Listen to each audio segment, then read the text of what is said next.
L'astronomie des anciens dessinateurs de cartes étoilées témoigne de la manière dont les civilisations anciennes interagissaient avec le cosmos. Cet article explore les méthodes et les techniques des astronomes anciens, ainsi que l'impact socioculturel de leurs travaux.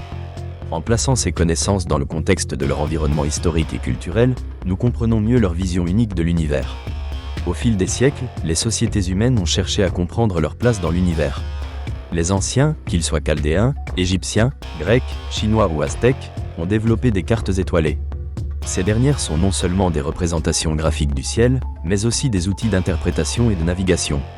Les premières civilisations, comme les Sumériens, ont commencé à observer le ciel dès le 4e millénaire avant notre ère. Elles ont consigné minutieusement les mouvements des astres. Les plateaux d'Uruk ont servi de base pour des observatoires primitifs.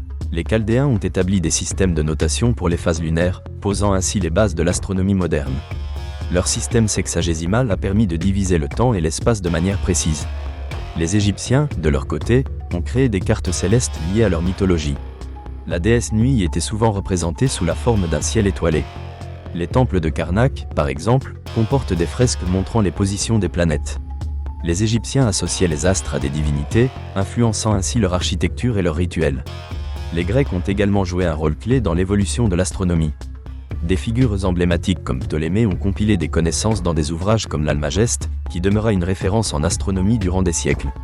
Les Grecs ont appliqué des principes mathématiques pour modéliser les mouvements célestes et ont catalogué 48 constellations, dont beaucoup sont encore reconnues aujourd'hui. En Chine, l'astronomie s'est également développée. Les Chinois ont commencé leurs observations célestes dès le 3e millénaire avant notre ère, élaborant des calendriers lunaires qui influençaient les cycles agricoles. Leurs observations des comètes et des éclipses étaient souvent interprétées comme des présages. Les méthodes de cartographie variaient, mais un aspect commun demeurait, l'importance de l'observation. Les Aztèques, par exemple, ont conçu des observatoires comme le Templo Mayor. Ils suivaient les mouvements des étoiles et du soleil pour établir leur calendrier, alignant souvent les monuments avec des événements astronomiques, tels que les solstices.